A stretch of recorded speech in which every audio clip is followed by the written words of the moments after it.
प्रिय विद्यार्थियों, आप सभी का मेरे YouTube चैनल जियो प्लैनेट कॉर्नर पर हार्दिक स्वागत है। अगर आप इस चैनल पर नए हैं तो इसे लाइक, शेयर और सब्सक्राइब ज़रूर करें। साथ ही बेल आइकन को भी प्रेस करें जिससे कि मेरे आने वाले वीडियोस की नोटिफिकेशन आपको तुरंत मिल सकें।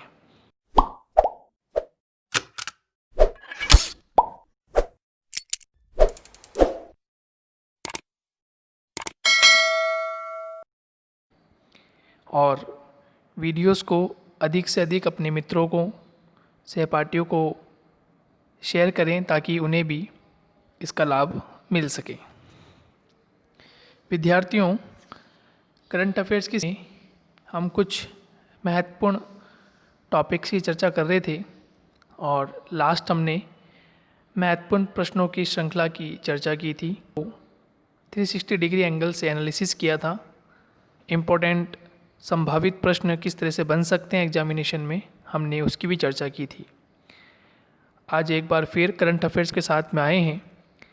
ये प्रश्न उन टॉपिक से रिलेटेड हैं जो विगत करंट अफेयर्स की सीरीज़ में हम पढ़ चुके हैं, और यदि आपने उन वीडियोस को नहीं देखा है तो आप मेरे चैनल पे जाकर प्लेलिस्ट में अंतर्राष्ट्रीय, राष्ट्रीय और प्रादेशिक यानी राजस्थान के स्तर पर भी आप वीडियोस अवेलेबल हैं, आप देख सकते हैं।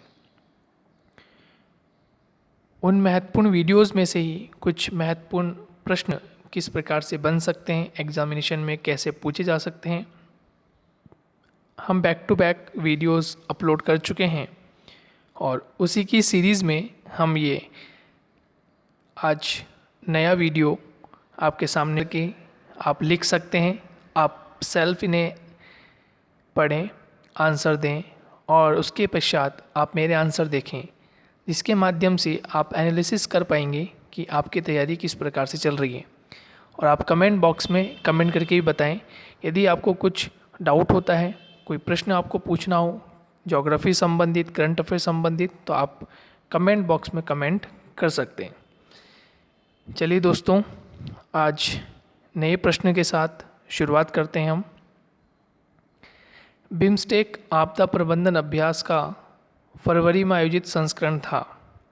देखिए दोस्तों, हमने लास्ट प्रश्न में बिम्स्टेक की चर्चा की थी और आपके सामने एक प्रश्न था कि निम्नलिखित में से देशों में से कौन सा बिम्स्टेक समूह में शामिल नहीं है। आपको याद आ रहा होगा, हमारी चर्चा हुई थी। उसमें प्रश्न जो पूछा गया था, उसमें पूछा गया था कौन सा समूह में शामिल नहीं देश है। ठीक है, कौन सा समूह में शामिल देश नहीं है, ये आपसे पूछा गया था। उसमें राइट आंसर आपको पाकिस्तान मिला था, क्योंकि पाकिस्तान का संबंध बिम्स्टेक समूह से नहीं है। ठीक है दोस्तों, अब देखिए प्रश्न, आज का जो पहला प्रश्न है वह बिम्स्टेक आपदा प्रबंधन अभ्यास का फरवरी में आयोजित संस्करण था, यानी कौन सा संस्करण आयोजित किया गया था। यहाँ आपको ध्यान योग्य बात ये देखनी है, पहले प्रश्न को समझना है, प्रश्न को समझने के पश्चात आपको आंसर देना है। देखिए, बिम्स्टेक जो समूह है, बिम्स्टेक समूह के अलग अलग अभ्यास होते हैं। बिम्स्टेक के जो समूह है उनकी वर्चुअल मीटिंग्स होती है, समिति बनी हुई है, बैठक उनकी आयोजित होती हैं। तो आपको समझना है कि किस टॉपिक पर क्वेश्चन पूछा गया है और आपको आंसर क्या देना है। ये कहना चाह रहा है बिम्स्टेक आपदा प्रबंधन अभ्यास का फरवरी में आयोजित संस्करण कौन था। ऑप्शन प्रथम संस्करण, द्वितीय संस्करण, तृतीय संस्करण या चौथा संस्करण। तो आपको याद होगा हमने बिम्स्टेक एक टॉपिक कवर किया था, और बिम्स्टेक टॉपिक जो हमने कवर किया था उसमें मैंने आपको बताया था कि बिम्स्टेक जो आपदा प्रबंधन संबंधित है, ये बंगाल की खाड़ी और उसके आसपास के क्षेत्रों से संबंधित है। जो इसमें 7 देश शामिल हैं उनके अभ्यास से संबंधित है, और इसका मुख्य उद्देश्य क्या था, बाढ़ से बचाव हेतु अधिसूचना, तैयारी और त्वरित प्रतिक्रियाओं को देना, ये इसका भी था। इसकी थीम थी एक सांस्कृतिक विरासत स्थल जो भूकंप और बाढ़ या तूफान से गंभीर रूप से क्षतिग्रस्त होते हैं। ठीक है, इसकी थीम क्या थी? एक सांस्कृतिक विरासत। जो भी हर देश की अपनी अपनी सांस्कृतिक विरासत होती है, और यदि वो सांस्कृतिक विरासत किसी प्राकृतिक आपदा के माध्यम से, भूकंप, बाढ़ या तूफान की गंभीर रूप से यदि क्षतिग्रस्त हो जाए, तो हमें किस प्रकार से उन्हें पहले सहज करके रखना होगा, या हमें किस प्रकार से रखना होगा जिसके माध्यम से हम उन्हें सुरक्षित रख पाए। ठीक है दोस्तों, तो यहाँ क्वेश्चन पूछा गया था कि बिम्स्टेक आपदा प्रबंधन अभ्यास का फरवरी में आयोजित जो अभ्यास था वो कौन से संस्करण का अभ्यास था। तो आपको ध्यान रखना है ये द्वितीय संस्करण था। कौन सा संस्करण था? द्वितीय संस्करण था। और आपको याद होगा ये ओडिशा राज्य में संचालित हुआ था। ठीक है, और बिम्स्टेक जो कि 7 देशों का समूह है, बहुत ही महत्वपूर्ण है। और आपको ध्यान होगा कि बिम्स्टेक में भारत, नेपाल, भूटान, बांग्लादेश, म्यांमार, थाईलैंड, श्रीलंका जैसे देश शामिल हैं, जिसके चारों ओर यदि हम देखें और देशों से चारों ओर यदि हम इसके देखें तो देश स्थित है और मध्य भाग में बंगाल की खाड़ी है। मध्य भाग में बंगाल की खाड़ी है। तो बंगाल की खाड़ी में जब कभी बाढ़ जैसी स्थिति या भूकंप जैसी स्थिति या तूफान जैसी स्थिति उत्पन्न हो, वो क्षतिग्रस्त हो जाते हैं, तो उन्हें रोकने के लिए, उनके लिए प्रबंधन करने के लिए ये अभ्यास किया गया।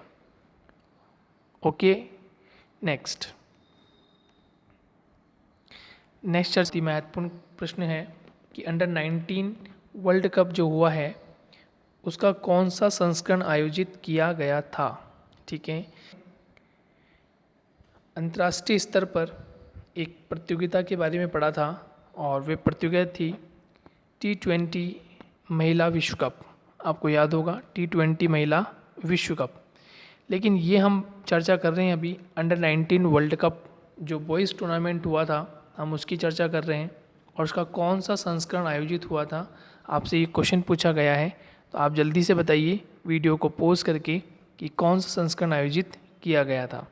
देखिए दोस्तों, कौन सा संस्करण आयोजित किया गया उसके पहले हम ये देख लेते हैं कि अंडर 19 वर्ल्ड कप जो था, वर्ल्ड कप में जो विजेता टीम थी वो थी बांग्लादेश।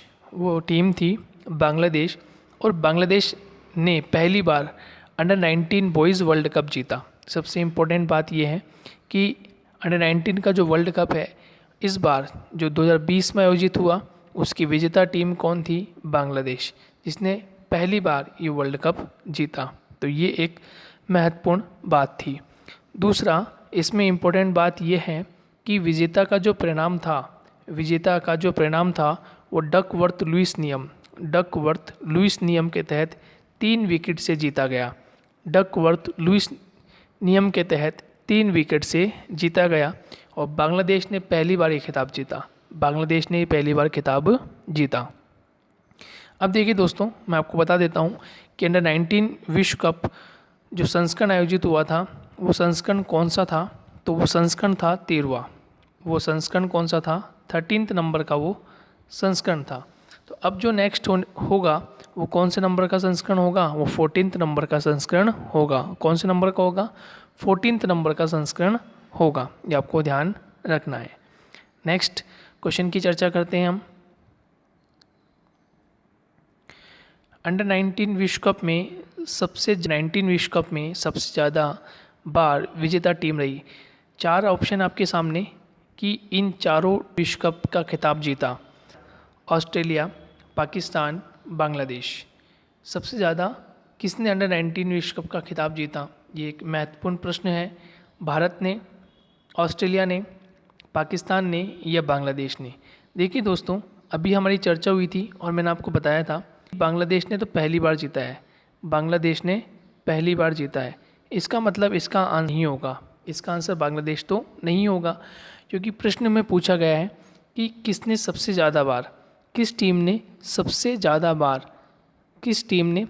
ज़्यादा बार ये ट्रॉफी जीती। ठीक है, अंडर 19 की। तो इसका मतलब बांग्लादेश को इसका आंसर नहीं होगा, क्योंकि इसने पहली बार ये खिताब जीता है। ठीक है, अब देखिए 3 की चर्चा करें। तीन में से पाकिस्तान ने भी पहली बार जीता है, या भी नहीं लेकिन इसने भी पहली बार जीता था। अब देखिए दो महत्वपूर्ण है, भारत और ऑस्ट्रेलिया। भारत और ऑस्ट्रेलिया, तो देखिए भारत से पहले हम ऑस्ट्रेलिया की बात करें तो ऑस्ट्रेलिया ने 3 बार जीता है। ऑस्ट्रेलिया ने कितनी बार जीता है? 3 बार। ऑस्ट्रेलिया ने ये खिताब कितनी बार जीता है? ऑस्ट्रेलिया ने ये खिताब 3 बार जीता है। कितनी बार जीता है? 3 बार। जबकि भारतीय अंडर 19 की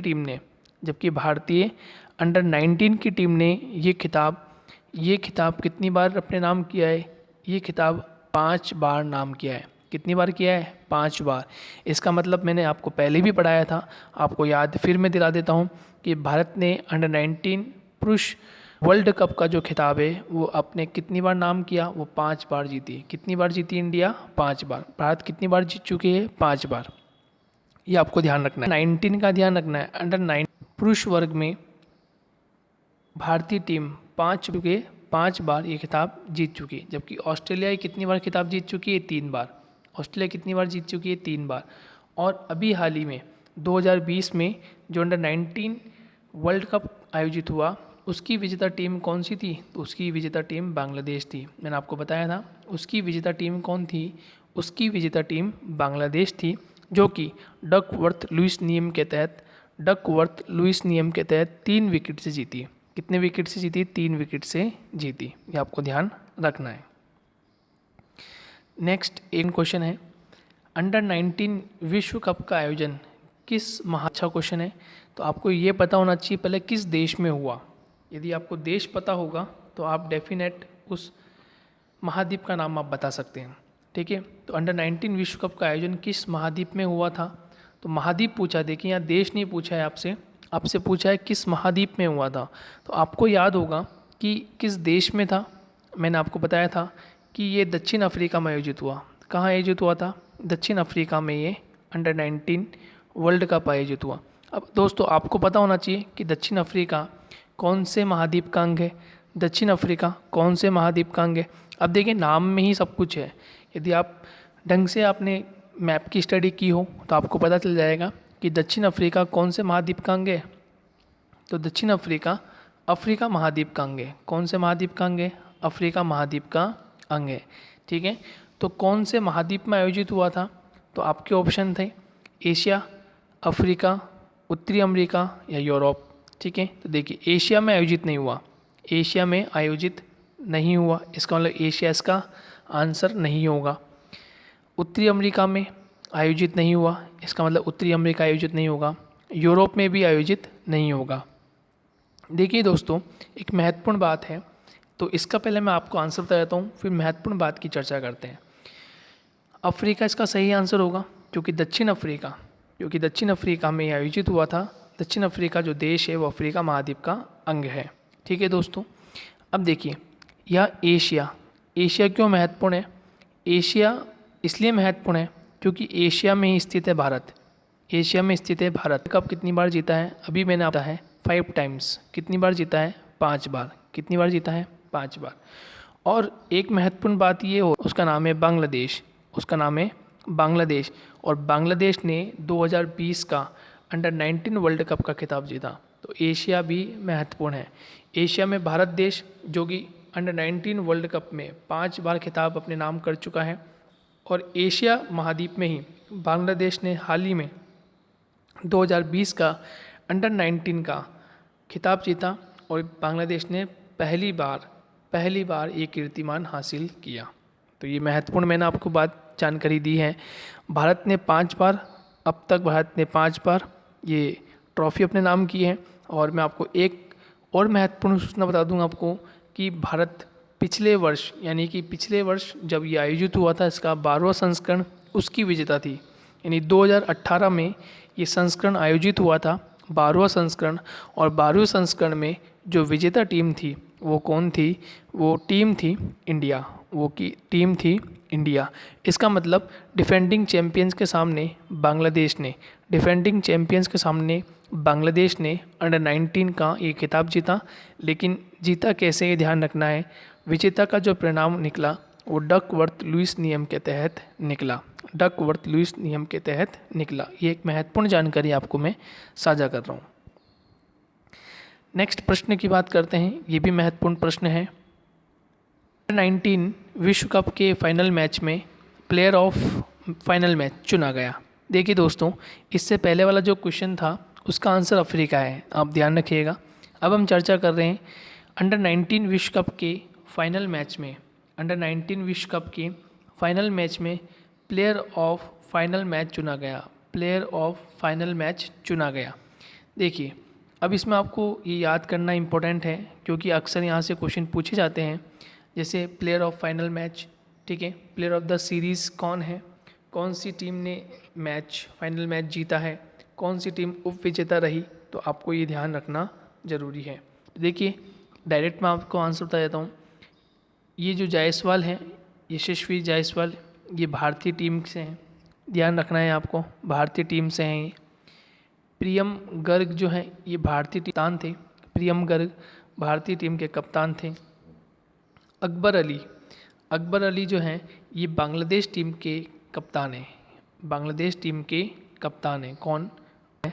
और तो इसमें आपसे क्वेश्चन पूछा गया है कि प्लेयर ऑफ फाइनल मैच, यानी फाइनल मैच में सबसे अच्छा योगदान किसने दिया, तो सबसे बेस्ट जो अपना कार्य किया वो थे अकबर अली। वो कौन थे? अकबर अली। यानी अकबर अली को player of the final match चुना गया, जो कि बांग्लादेश टीम के कप्तान है, जो कि बांग्लादेश टीम के कप्तान है। तो आपको अकबर अली का ध्यान रखना है। तो इसका सही जवाब क्या हो जाएगा? अकबर अली। तो अंडर 19 विश्व कप के फाइनल मैच में प्लेयर ऑफ फाइनल मैच चुना गया, तो अकबर अली को चुना गया। ठीक है दोस्तों, ये कुछ महत्वपूर्ण प्रश्नों की श्रृंखला, ये कुछ महत्वपूर्ण प्रश्न हमने पूछे हैं। इसके अलावा अन्य और महत्वपूर्ण प्रश्नों की हम चर्चा करते हैं। बहुत ही महत्वपूर्ण प्रश्न आपके सामने। देखिए दोस्तों, ना शुरू हुआ है, तो ये पैटर्न आपके सामने मैं आपको बता रहा हूँ। ये पैटर्न बहुत इंपॉर्टेंट है, इसको बोलते हैं मैच द फॉलोइंग पैटर्न। ठीक है, जहाँ आपको एक सूची दी जाएगी और उसके अपोजिट साइड में एक दूसरी सूची होगी जो विभिन्न क्वेश्चन से संबंधित हो सकती है। जैसे यहाँ क्वेश्चन पूछा गया है, ऑस्ट्रेलियन ओपन 2020 के विजेता को सुमेलित कीजिए। ठीक है, ये आपसे क्वेश्चन पूछा गया था। अब देखिए दोस्तों, यहाँ पर जो सूची 1 है, ये वाली जो सूची है, इसमें खिलाड़ियों के नाम लिखे हैं। क्या लिखे हैं? खिलाड़ियों के नाम। और सूची 2 में उनके देशों के नाम लिखे हैं, उनके देशों के नाम लिखें कि संबंधित खिलाड़ी कौन से देश से संबंध रखता है। ठीक है, जैसे सोफिया केनिन, नोवाक जोकोविच, टीमिया बाबोस, निकोला मैट्रिक। ठीक है, इन चारों खिलाड़ियों का संबंध कौन से देश से है? चारों खिलाड़ियों का संबंध कौन से देश से? देखिए दोस्तों, अक्सर यहाँ से पहले क्वेश्चन पूछा जाता था कि नोवाक जोकोविच ने कौन सा ग्रैंड स्लैम जीता। ठीक है, जो टेनिस टूर्नामेंट होते हैं उनको ग्रैंड स्लैम कहते हैं। और अभी आपको हाल ही में पता होगा, अभी 4 ग्रैंड स्लैम होते हैं टोटल। पूरे वर्ष में टेनिस के 4 ग्रैंड स्लैम होते हैं। मैं आपको बता देता हूँ 4 ग्रैंड स्लैम कौन कौन से हैं। देखिए, सबसे पहले होता है ऑस्ट्रेलियन ओपन, सबसे पहले होता है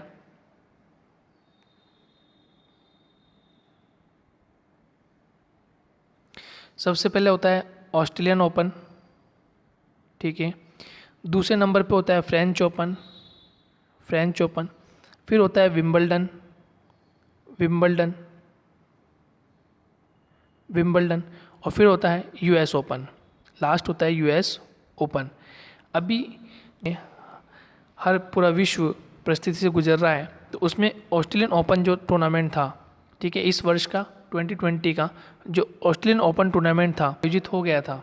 ठीक है, क्योंकि इसको जनवरी फरवरी में आयोजित किया गया, तो ये तो आयोजित हो गया था, लेकिन फ्रेंच ओपन और विंबलडन ओपन को स्थगित कर दिया गया था। ठीक है, ऑस्ट्रेलिया ओपन हो गया था, फ्रेंच ओपन नहीं हुआ था, विंबलडन भी नहीं हुआ था, लेकिन अभी वर्तमान में यूएस ओपन जारी है। वर्तमान में यूएस ओपन जारी है, जो कि अमेरिका में आयोजित किया जाता है।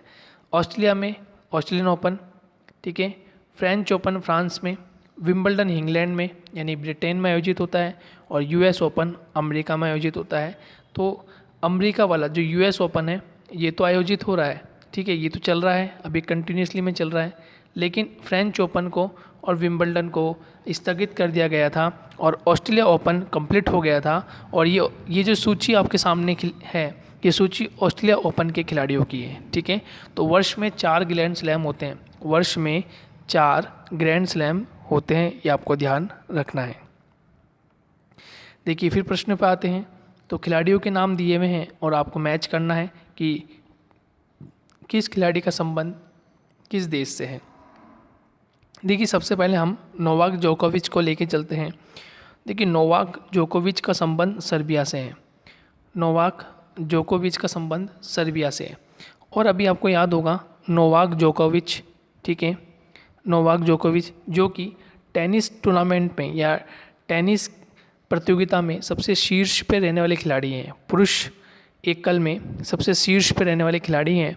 और अभी विगत 3-4 दिन पहले ही एक घटना घटित हुई थी कि जो लाइनर जज होती है उन पर इन्होंने बॉल फेंक कर मारा था, एक्चुअल में गलती से लगी थी, ठीक है, लेकिन रूल्स के मुताबिक इन्हें डिसक्वालीफाई कर दिया गया, ठीक है। इन्होंने जान करके नहीं मारा था, ये मैच हार रहे थे, सामने जो खिलाड़ी था उससे ये मैच हार रहे थे और स्कोर चल रहा था 7-6 का, यानी 6 जो था वो नोवाक जोकोविच का था और ये 1 पॉइंट पीछे चल रहे थे।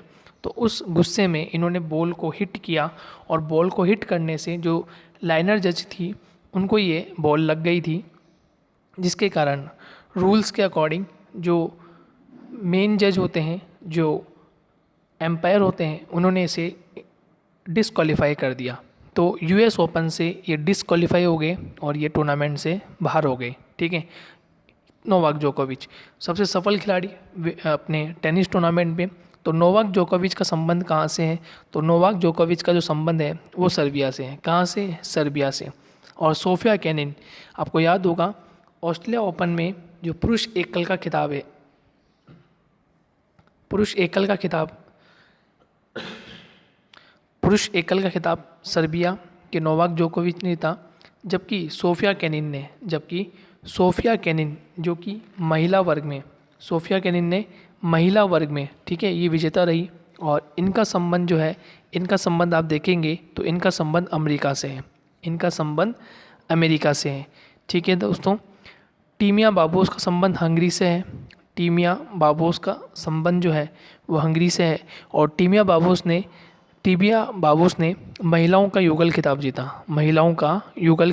जीता, और उसके बाद निकोलस मैट्रिक का संबंध क्रोएशिया से है।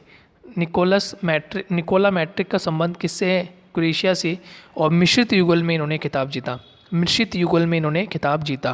तो देखिए फर्स्ट का आंसर अमेरिका हो जाएगा, यानी जिस ऑप्शन में ए आता है वो आपका सही हो जाएगा।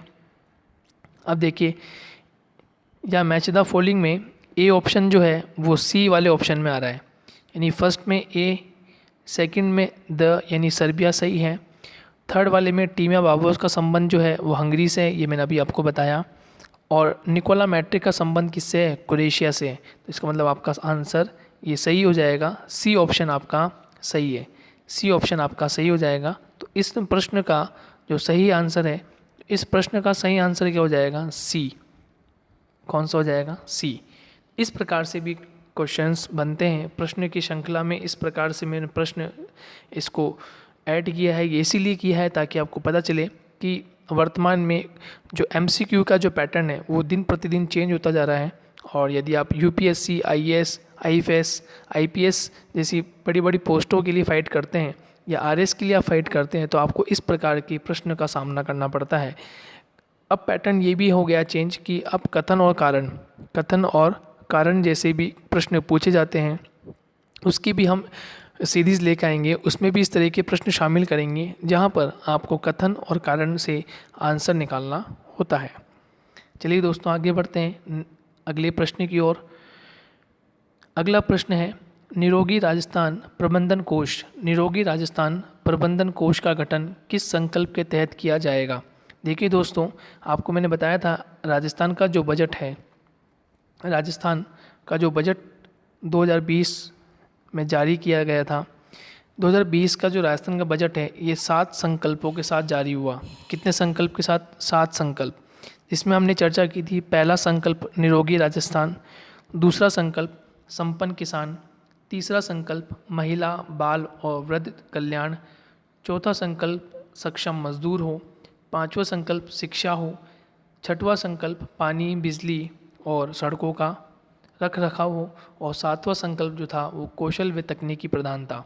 ठीक है दोस्तों, तो देखिए निरोगी राजस्थान प्रबंधन कोष की चर्चा हो रही है, यानी कि हमें राजस्थान को निरोगी रखना है। ठीक है, किसी प्रकार से रोग राजस्थान में एंटर नहीं हो, राजस्थान के निवासी निरोगी रहें, तो प्रबंधन कोष की हमने चर्चा करना है, प्रबंधन कोष का गठन करना है। तो आप हमें बताएं कि देखिए सातवें संकल्प में कौशल तकनीक की प्रधानता की बात की गई है। इसका मतलब यहाँ निरोगी से या हॉस्पिटल से संबंधित या स्वास्थ्य से संबंधित बात नहीं कही गई, इसका मतलब सातवां संकल्प नहीं होगा। द्वितीय संकल्प की बात करें तो द्वितीय संकल्प में संपन्न किसान की चर्चा हुई है। ठीक है, किसकी चर्चा हुई है? संपन्न किसान की चर्चा हुई है, यानी किसान को किस प्रकार से हमें सबल बनाना है, किसानों के हाथों को किस तरह से मजबूत करना है, किसानों को किस प्रकार की टेक्नोलॉजी हमें देनी है, तो वो द्वितीय संकल्प में कहा गया, द्वितीय संकल्प में कहा गया। लेकिन निरोगी राजस्थान स्वास्थ्य संबंधित द्वितीय संस्करण में नहीं है, संकल्प में नहीं कहा गया, यानी इसका बी आंसर भी नहीं होगा। डी ऑप्शन देखें तो डी ऑप्शन में लिखा हुआ है चतुर्थ, और चतुर्थ जो है या चौथा संकल्प जो है वो सक्षम मजदूर से है, छात्र, युवा और जवान से है। ठीक है, यानी सक्षम मजदूरों को कैसे सक्षम बनाना है, छात्र युवाओं को किस तरह सबल बनाना है, रोजगार किस तरह से देना है, उसकी चर्चा की गई है। लेकिन इसमें किसी प्रकार का स्वास्थ्य संबंधित कोई चर्चा नहीं हुई। तो अब देखिए इसका मतलब ए ऑप्शन नहीं होगा, बी ऑप्शन नहीं होगा और डी ऑप्शन भी नहीं होगा। और जो प्रथम संकल्प है दोस्तों, प्रथम संकल्प जो है वो निरोगी राजस्थान से है। किससे है? निरोगी राजस्थान से। तो इसका सही जवाब क्या हो जाएगा? प्रथम संकल्प। तो इसका सही जवाब क्या होगा आपका? सी। इसका सही जवाब होगा सी, यानी कि निरोगी राजस्थान प्रबंधन कोष, निरोगी राजस्थान प्रबंधन कोष का सीधा संबंध किससे है? प्रथम संकल्प से। किससे? प्रथम संकल्प से। ठीक है दोस्तों, चलिए नेक्स्ट प्रश्न की ओर बढ़ते हैं। राजस्थान के सभी नागरिकों को डिजिटल सर्वे, राजस्थान के सभी नागरिकों को डिजिटल हेल्थ सर्वे किस वर्ष से प्रारंभ किया जाना प्रस्तावित है? तो ये चर्चा भी उस बजट में हुई थी जहां पर मुख्यमंत्री अशोक गहलोत जी ने ये कहा था कि राजस्थान के सभी नागरिकों को हम डिजिटल हेल्थ सर्वे से जोड़ेंगे, जिसके माध्यम से उनकी जो स्वास्थ्य संबंधित जानकारी है वो एक डिजिटल पैनल में एकत्रित हो जाए, और यदि उन्हें कोई समस्या हो तो तुरंत हॉस्पिटल पहुंचकर, अस्पतालों में पहुंचकर अपना इलाज करा सकें। तो देखिए दोस्तों, इसका जो सही आंसर होगा वो हो जाएगा 2021। अभी 2020 चल रहा है और 2020 में हमें पता है हम कोविड-19 की इस महामारी से गुजर रहे हैं। तो यहाँ पर किसी भी प्रकार से जो भी समस्या हमने देखी है उन समस्याओं से निजात पाने के लिए हमने 2021 में ये एक कार्यक्रम तय किया है, जिसके माध्यम से हम सभी नागरिकों का, विशेषकर राजस्थानी बजट था और राजस्थान के सीएम ने इसे लॉन्च किया और ये कहा कि राजस्थान के सभी नागरिकों को डिजिटल हेल्थ सर्वे से जोड़ा जाएगा, डिजिटल हेल्थ सर्वे से जोड़ा जाएगा। और आपको याद होगा, और आपको ये भी याद बता दूं मैं कि 15 अगस्त 2020 जो हाल ही में अभी गई है, वहाँ पर लाल किले की प्राचीर से प्रधानमंत्री नरेंद्र मोदी जी ने भी भारत में डिजिटल हेल्थ सर्वे की चर्चा की, जिसमें प्रत्येक व्यक्ति की स्वास्थ्य संबंधी जानकारी एकत्रित की जाएगी। तो इसका सही आंसर हो गया 2021। नेक्स्ट प्रश्न की हम चर्चा करते हैं। राजस्थान के किस जिले में राजकीय होम्योपैथिक महाविद्यालय स्थापित किया जाना प्रस्तावित है? राजस्थान के किस जिले में राजकीय होम्योपैथिक महाविद्यालय स्थापित किया जाना प्रस्तावित है? Option A Ajmer Jaipur, option B Jaipur Kota, option C Jaipur Jodhpur और ऑप्शन डी अजमेर जोधपुर। देखिए दोस्तों, इस प्रश्न का मैं जवाब कमेंट बॉक्स में दूंगा। ये प्रश्न मैं आपके सामने छोड़ के जा रहा हूँ और इसका सही आंसर आप मुझे कमेंट बॉक्स में दें। और यदि आपने वीडियोस नहीं देखे हैं तो आप वीडियोस देख सकते हैं, क्योंकि प्रश्न वीडियोस में से ही बनाया गया है। तो आपने यदि उस वीडियोस को देखा है, आपने उस वीडियोस की महत्वपूर्ण बातों पर आपने गौर किया और उसे नोट किया होगा, तो ये प्रश्न का आंसर आपको वहाँ से मिल जाएगा। उसके पश्चात आप इसका सही आंसर कमेंट बॉक्स में आप दें। और यदि आपने वीडियोस को नहीं देखा है तो आप वीडियोस को पहले देखें और उसके बाद इन प्रश्नों को आप एक बार पुनः हल करें और 38 नंबर का जो प्रश्न है इसका आप मुझे जवाब दें। ठीक है दोस्तों, अगले वीडियो में हम बहुत जल्द आपसे मिलते हैं। जब तक के लिए धन्यवाद। आप इसी तरह से अपनी पढ़ाई जारी रखें, जिसके माध्यम से आपका निरंतर अभ्यास होता रहे, कंपटीशन की तैयारी आप करते रहें और कंपटीशन की तैयारी करते रहने से ही हमें सफलता मिलती है। और जितनी भी आगामी भर्ती परीक्षाएं आ रही हैं उनसे करंट अफेयर संबंधित, चाहे वो राजस्थान हो, चाहे वो भारत के संदर्भ में हो और चाहे वो अंतर्राष्ट्रीय स्तर पर हो, हम सभी तरह के करंट अफेयर्स को बैक टू बैक प्रश्नों के माध्यम से या टॉपिक्स के माध्यम से आपके सामने लाते रहेंगे। जब तक के लिए दोस्तों धन्यवाद।